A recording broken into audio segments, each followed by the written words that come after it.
I didn't care about the house. Lawrence driving the truck through the water to get the dogs. Now, normally I would not land a helicopter in the middle of a road, nor would I suggest that people should, because cars might come. Well, every section of road on each side of this place is completely washed out. There is literally no road anywhere in tons of directions. Yeah, I've never looked at rain before and been fearful of it, and now I look at rain and just go like, oh my God, how are we going to survive this? Hearing someone from Vancouver say that is sobering. You see behind me, we have one hangar filled with food, and we have another hangar filled with food now. This is the real deal, volunteer, grassroots stuff, right? And it's incredible. Like, what's happening out there, it's not all doom and gloom. It is happening. This used to be a creek, now it's a river. This is their farmhouse. They didn't build their house next to a river. The creek used to be 100 meters away. There used to be fields here and barns.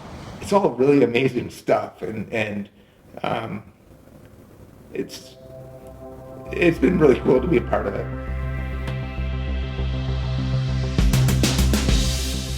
So I'm calling Brad and Sean right now. They are out there making stuff happen with the general aviation community. Steve, thanks so much for taking the time to do this. I have literally felt my creativity dry up the past 2 weeks watching this go down. A few years ago, I had the opportunity to bring my family down to fly with Brad and create some pretty awesome content. But this one is a lot more serious. It's like heartbreaking stuff, man. And for me to be out here, I feel super helpless. I've got some amazing content that I'm editing from crossing the Atlantic in a DA-62, and it's coming. It's currently in post, but I just have not been able to focus on that edit. Yeah, right, when I'm about to take it. This is good. This is still autopilot. I haven't taken it yet. So autopilot's fighting this much. Okay. I don't feel like publishing happy-go-lucky content. I step out of the pedal, sorry. Minimums. So if I can help tell this story a little bit, that's something. So I know you guys are crushing it. The community out there watching what's been happening, like grassroots GA community. I was very directionless also. I just got a new helicopter. I wanted to be involved. I didn't know how to be involved. I was just going through my Instagram and finding, really quick things where I'm like, okay, I can go help that person, or I can go help that person. We are getting loaded up. I think we're loaded, yeah. We are loaded. Once I got in touch with Sean and realized what Sean was doing, this is where, I reached out to you, Steve, and said, like, this is a template that we need to document in a way that needs to be replicated in the future. It's just kind of weird on how it all started out. It's just a couple buddies of mine. We went out to take a look at the devastation, and it just kept growing and growing and growing. Putting it out on the BCGA. Ryan Van Aaron was helping with his plane. He donated his plane so Zoltan could fly his plane on a couple missions in that. I've also worked with Ryan several times. He's a corporate jet pilot who flew missions when he could, and when he couldn't. And you were saying he wasn't flying it? Like, no. He just lent you guys the airplane because he was busy? Yeah, he let Zoltan fly his aircraft. But that's Ryan Van Aaron. He's got like a big heart, that guy. But that's the kind of thing that's happening here, and it's very, very, very, very cool. And my aircraft is en-regied right now. My aircraft turns into a pumpkin on December 3rd. It has to go in. I lose my FAA flywire, so it has to go in to get imported. And what Sean said to me was, I got a B2 that's coming available. You're obviously trained up now on the B3, so just take my B2 and let's keep rolling. And I'm like, who says that? You know what I mean? Well, Bentley, what do you think? We just got to Merritt Airport. Going to pick up another load for the Nickerman. So all these planes are running supplies up to here. One that Bradley was helping us out with big time was in Merritt. I had 24 planes flying cargo. We'd have a ground crew there dropping it all off. And then so all Bradley had to do was literally go out to these little communities. So we had small little trips in the B3. Bentley, you want to go make some deliveries? And then we had our 206, and we were just going out into the community, just local pilots donating their time, planes, gas. I've told them to give me all their receipts so we can help pay back their gas bills at least. So for people that don't understand, BC got hit by a record-breaking wildfire season, which basically took out the trees and so on. Took out towns, took out trees. Well, yeah, took out entire towns. And this is the town of Lytton. This is a fire that came through this past summer. It went through and wiped out the town in minutes. So this whole town is completely decimated. I think like 80% of the buildings. So that left the mountain infrastructure, or however you want to describe it, I don't know my geology terms, but it made it such that the mud or landslides were vulnerable once you had record-breaking rainfalls. A big section of highway, I think this is Highway 1, and the rail down below it is all gone. Yeah, basically what I've been described as when you have a big wildfire like that, the ash actually repels water. So not only do you not have the trees sucking the water out of the ground, you no longer have the penetration into the ground. And so the ground, again, I'm not a geologist, but I've been told that the ground absorbs 60% less water.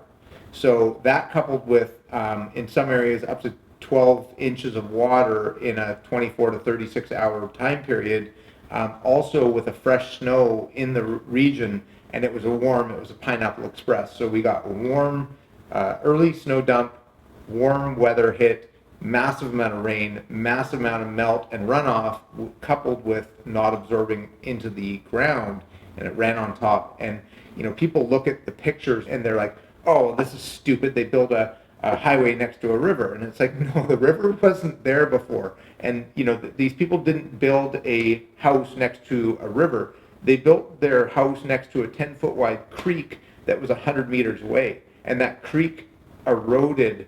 It took 10 acres of their 25 acres and washed it down the river. It washed their barns, it washed animals, and it happened quick. I'm in surreal right now. I can hardly get back to my house to get the rest of the dogs out.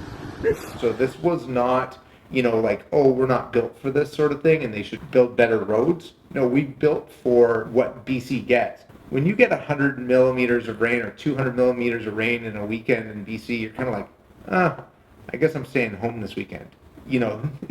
We are a duck and water rolls off our back. And suddenly we're looking at the forecast going, oh my God, it's going to rain 50 millimeters on Wednesday, and we're freaking out because all of a sudden we're not a duck anymore. Yeah, it's reshaped the rivers and it's completely changed the landscape, right? So like this is what's scary to me, is like this idea that you can't build something anymore where a thing this piece of land was good for generations. It's obviously going to be fine to build a house. This is no longer the case. Well, we always built for the 200-year event. When my dad filled land on River Road in Delta, they made him go to the 200-year floodplain. We've developed things for the 200-year. Well, now we're getting 200-year combined, So that's the nature side of it. So now from the aviation side, this has been not the government, not the military. This has been grassroots. You want to talk about the logistics? This is Sean. Grassroots, yeah. Justin Trudeau showed up today. What are we? How many days on are we now? Well, it's been a week, almost a week and a half. Yeah. The community that came together, I've got literally a book of 40 pilots that have come to me and said, you call me anytime you need me, I'll be there. If I can be there, I'll be there. Some guys are taking days off work to come and fly. They come back, they got huge smiles on their face because they get to meet the people on the other side that they're helping and see their emotions and see their gratitude. I've seen you guys are like slinging horses and cattle. This is stuff that seems unprecedented. There's not only is there, Sean organizing, but there's other subsets organizing around and bringing skills to bear that we don't have. The Horse Council of British Columbia, they had a very specialized piece of equipment for actually slinging a horse. We just did that. And that was through Sageview Animal Rescue and Summit Helicopters. So they've been moving animals. This isn't cheap. Summit Helicopters is a for-hire business that's giving a good rate, but this needs funding. And if the government isn't, I don't know if they're going to do this. I don't know if there's a plan to do this. So while we're waiting, we're not just going to sit on our hands and hope that somebody does it. Well, that's just it, right? You can't wait. This has to happen now, and then we got to figure out later how to pay for it. Like, people and animals are literally going to die if we wait. Yeah. In the States, they have a civil air patrol program, which is exactly what we just ignited here. So I've contacted the FAA today and asked to see if I can get a copy of their manuals to see if we can get adopted into here, where when natural disasters hit and it's going to take the military 4, 5, 6, 7, 8 days to head out and do something, that the Civil Air Patrol takes over, which is all local GA guys. As soon as something happens, the phone call comes in and it's like they're off running. Like it took me 3 or 4 days when I had 24 planes, 2 helicopters, and we ran just that day alone over 30,000 pounds of product all over the Lower Mainland. There's also the other side of it. There's like some very unfortunate things that are happening. Girl was told that her mother was up north, wasn't doing well, so she got my buddy to fly her up there. He was waiting at the airport. She was late. He's like, finally calls her, figure out where she is. She's pulled over on the side of the road in absolute hysterics. Her mom just passed. You know, like that's 10 days without medical attention. That's 10 days without going to see a doctor. That's 10 days without getting your medicine. You know, flying into the it's So they are actively removing animals. It looks like there's a, oh yeah, so they're right now getting the cows out and the animals. We're going to run the full length of Highway 8 and try to show everybody the properties. Lots of people have been asking. We're making deliveries to, so there's a washout partial right there. Sean also organized the Sikh community to raise massive amounts of donations and funds to keep this rolling. You know, like this is a lot of stuff that happened in a very short period of time. And one thing that Sean's missing that he did and other pilots did was there was 1,500, I believe 1,500 or more people stuck in the town of Hope. So when we were flying people out, we were flying all these supplies, all this stuff in because they were running out of everything in Hope because everybody was trapped there. So we were flying in supplies and then we'd go to the fence and say, does anybody want to ride out? And then we were asking if you could make a donation for fuel, do it. If you can't, you can't, whatever. Get in the bird, let's go. And the fence was like a war zone. I saw a video of a pilot that he stalled his aircraft coming out of Hope, full deflection, almost took out a line of helicopters.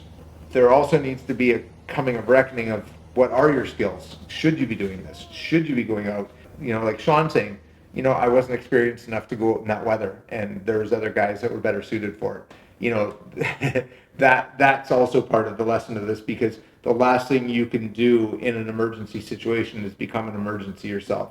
Take away resources. I've talked to Transport Canada because we have got donations for flying, and told them and said, look, I know we're a bunch of private pilots. We're not really supposed to get paid for what we do. My gas bill on Sunday was $15,000 just for all the airplanes. That was one day. That's what we need to have people understand. And I think from a private pilot perspective, my understanding is that you can recoup gas costs, you just can't profit. According to CARS with Transport Canada, you have to be going there. Right, this is a case where you are going there because you're bringing food in, right? I mean, let's be honest, you're going with stuff. You're not bringing people there. So if you're there to dump a load and then you got seats available to get people out of a disaster zone, I cannot imagine enforcement action is going to come after you guys for that. No, and they were really good with it. And the cool thing is we picked some of the people that we picked up in Hope are now volunteering, helping loading planes to supply other people. It was so cool. We've inspired this one girl, Tracy. We picked her up. Her mom's foamy and tears. So we flew in there, got her, brought her and her friend out. She had to get her friend drunk because she doesn't want to be, she's like petrified of airplanes. So she got her drunk to get on an airplane. And we've actually inspired her to get her pilot's license because of what we did. All right, have some bad news for today. It was just firing up. I guess there's more slides up around Boston Bar that's been cut off. So it's supposed to fly supplies into Boston Bar, but I had a starter failure. If any other private helicopters can contact Sean Heeb to start doing supply runs. I said, Bradley's machine's down still some more. So I went to TRK and they gave me a smoking deal. Like, I can't believe on how cheap they did it. Like, basically running costs, below running costs. But they gotta cover their costs, right? Because it's a leased machine. So I understand the expense. The Sikh community, holy moly. These guys just said, here's a check. go do it. So with that in mind, what's the call to action for people? What are we telling people to do? Share, bring awareness to the fact, like finally today Ryan Reynolds tweeted, and that's really exciting. You know, like having Ryan Reynolds bring awareness to it is going to bring media that we wouldn't ever get. GoFundMe has set up an independent page for BC farms that they and people that they've verified, farms that I've landed at and I've walked around and I've gone, holy crap, like this farm had barns and horses and cows and, you know, and they've lost. This is real. We have just landed, and this is the farmhouse. This river used to be 100. Damn it. I can't even say without starting to break up. I'm a guy, so don't worry, I'm okay. It's just when I talk about things, I can push things down. As a pilot, I won't be in any trouble. But apparently this river used to be 100 meters further this way. They had 25 acres here, and they've lost at least 10 acres. This all used to be part of their farm field. A barn and a hay shed here. So there's a barn and a hay shed that's gone. This river has totally changed its course. The barn is in the middle of the river. Jeez. Yeah, that's where it used to be. Landing at a native reserve, I would unload and I'd say, okay guys, I'm going back to a pile. Like I'm going back to a pile of things. What should I prioritize on the next load? And they would say water. And I'd be like, okay, water. So I'd load the whole bottom of the helicopter with as much water as I felt comfortable taking for weight. And then I'd put lighter things on top and I would fly in water. And I'd say, okay guys, so just brought you a whole bunch of water. What's on the next load? Water. And I'm like, they are cut off. They are absolutely, completely isolated. And they're on a bluff overlooking the highway. They can't access the highway. The road's washed out to the left. The road's washed out to the right. Their bridge is washed out. And then the road on both sides of Lytton, the road on both sides of the Nickaman, it's all gone. And they had no water. And so water that, you know, is available, I would be standing on a farm. And when we take off, I'd say to my pilot, the guy that's flying with me on my insurance, I'd say, I smell diesel. Like, are we leaking fuel? And we'd come back to the same farm later in the day and I smell diesel again. Well, it's in my shoes and I'm bringing it into the cockpit because it's in the land because the farm up the river has just broken its, all its diesel has spilled down the river. So now the land's contaminated with diesel. You know, like there's so much need. So having grown up there, what are you seeing? I guess this isn't just like a temporary, oh, it flooded a little bit. It'll be fine in a few weeks. This is life-changing. I honestly think that we're going to be going till Christmas time. And I've been asked, like, how long am I going to go for? I said, as long as there's money in the bank and pilots that want to fly and supplies that are on the ground and people needing them, we're going to keep flying. Yeah, so we need to make this sustainable because what you guys did was like an adrenaline rush of like, go. But that it's not sustainable without help. It's got to sustain. This is the other end of our property. I can't go any further than this because the road is gone. Part of the kennel that we had to leave because the road just gave away, so we got no horses out. The road is gone completely, all the way along. There's no roads. So this little piece of land here has saved us. Nobody comes, nobody looks. We don't have cell phone service. You think they would be sending helicopters over or something? That's where Lauren and Kim were. Now, these are people who are potentially, depending on what happens with the government and what the disaster fund looks like, you know, could be on the hook paying their mortgage for the rest of their lives on a property, on a home that doesn't exist, on acreage that completely washed down the river, on a highway that they may never access again. They might not build back Highway 8. There's a very, very good chance. Nothing's been disclosed about Highway 8. And their vehicles, the vehicles are fine. There's nothing damaged. They didn't get water. They got up onto a high section of ground. But because they're not damaged, ICBC, our insurance company, will never pay them for them because they're not damaged. So those vehicles you can never drive again. You can never sell them. And they'll sit on an abandoned highway. Yeah, they just rot away. That's the reality of life for some people. What blew my mind was seeing the amount of road, like it's not like that one bridge is out. It's like there's like sections of the same road just destroyed. The routing of the Fraser River's totally changed. The river that comes by the Coquihalla is totally different. Seeing it how much water changed our whole entire landscape. Yeah, and then beyond the fact that like farms and houses and roads are destroyed, like we've also lost salmon spawn. This 4-year cycle of salmon, whatever the salmon that just spawned and are spawning right now, there will be no fishery for that. People are finding sturgeons out in fields and walking them 2 miles back to the river in tarps, prehistoric fish back into the environment. The amount of excavated material that has come down from rain, this doesn't happen in this province. Material doesn't move like that. And the beach, which used to have swimming buoys, a couple hundred meters offshore, is now a couple hundred feet to the swimming buoys. And the picnic tables, just the tops are sticking out. Like massive amounts of materials come down. So that means that stuff up top is loose. Stuff is going to keep coming down.